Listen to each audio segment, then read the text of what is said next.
my condition likes being ignored as little as I do, I must consume another artifact. And soon.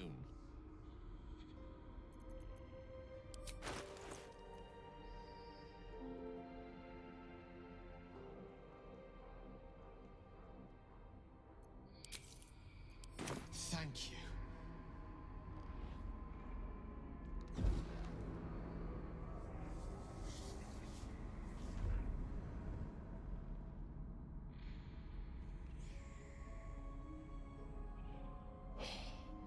Good gods.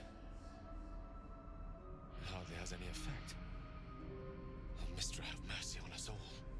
Listen, I need to speak to you, to all of you. It would be unconscionable of me to remain silent. I might just be about to remedy that. You have to know who I was. You have to know who I really am. What I am is a walking shadow of the promise I once held. I'm what one might call a wizard prodigy. And from an early age could not only control the weave, but compose it. Much like a musician or a poet. Such was my skill that it earned me the attention of the mother of magic herself. The Lady of Mysteries. The goddess Mystra. She revealed herself to me and she became my teacher. In time she became my muse. And later even my lover. Oh yes, we enjoyed each other's company. Body, mind, and soul. But even so, I desired more. You see, no matter how powerful a wizard we mortals can become, we never scratch more than the surface of the weave. Mystra keeps us in check. There are boundaries she doesn't let us cross. Yet, every time I was with her, I stood on the precipice, gazing into the wonders that lay beyond. I sought to cross her boundaries.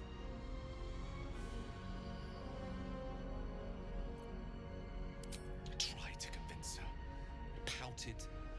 I pleaded. Swore my ambition was only to serve her better. She only smiled and told me to be contented. But inconceivable as it seems to me now, I shared a bed with a goddess, yet I wasn't satisfied. So I sought to prove myself worthy to her instead. We come now to the crux of my folly. Shall I share the story behind it, or would you rather head straight to its sordid finale? Very well. Here goes. Once upon a very long time ago, a mighty lord lived in a tower. A flying tower, to be precise. I'll save his history for another time, but the gist of it is that he sought to usurp the goddess of magic so that he could become a god himself. He almost managed, but not quite. His entire empire, Netheril, came crashing down around him as he turned to stone.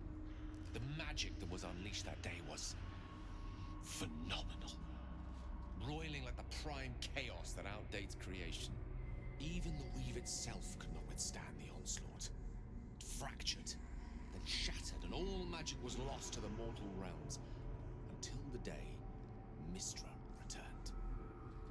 She restored the weave, reuniting all its scattered shards. Or so I thought. Until, in the course of my studies, I learned of a book. A Netherese tome in which a piece of the fractured weave had been sealed beyond her reach. What if, I thought, what if, after all this time, I could return this lost part of herself to the goddess? The answer was to try. The outcome was to fail. I was certain that this deed of raw power, draped in romance, would convince Mystra to take me by the hand and welcome me into her hitherto forbidden domains. I was mistaken. I obtained the fabled book and took it into my study. As for what happened next... Here. Place your hand over my heart. Let me show you.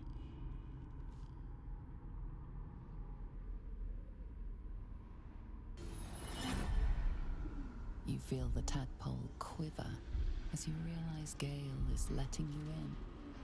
into the dark. You see through Gale's eyes, staring down the corridors of a dread memory. A book, bound, and suddenly opened. Inside there are no pages, only a swirling mass of blackest weave that pounces. Its teeth, its claws, it's unstoppable as it digs through and becomes part of you. And gods, is it ever hungry.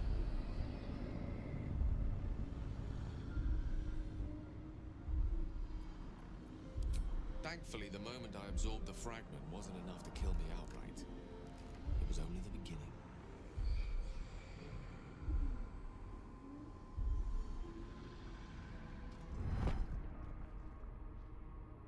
This Netherese blight, this orb, for lack of a better word, is balled up inside my chest. And it needs to be fed. As long as I absorb traces of the weave from potent enough sources, it remains quiet. Were it ever to fully destabilize, however.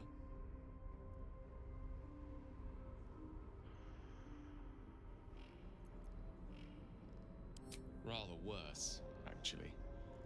I will erupt. I don't know the exact magnitude of the eruption, but given my studies of Netherese magic, I'd say even a fragment as small as the one I carry, it'd level a city the size of Waterdeep. You thrice-damned rotten bastard! You've been the greatest threat to our lives all this time! I swear to you I wasn't. But I've no choice but to admit I am now. Perhaps it would be best if I leave. Put as much distance between us as I can before the orb erupts.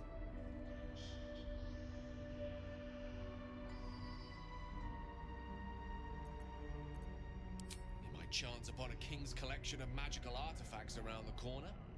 We might cross paths with a miracle round the bend. Then again, we might not. All of this, it must feel like a betrayal. Say the word, and we'll part ways.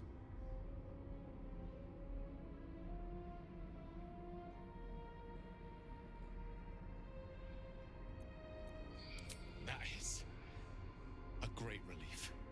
Oh, a great relief indeed. You truly are a soul that steals my own. From all my new rallied heart, I thank you. I thank you all. I understand if you stand against me. I'm humbled if you stand with me. Either way, I will do my best not to let you down. I stand at a precipice, but if you do not give up hope, neither shall I. I'll fight. I'll resist as long as I can. Now, even I am tired of the sound of my own voice. Let us venture forth.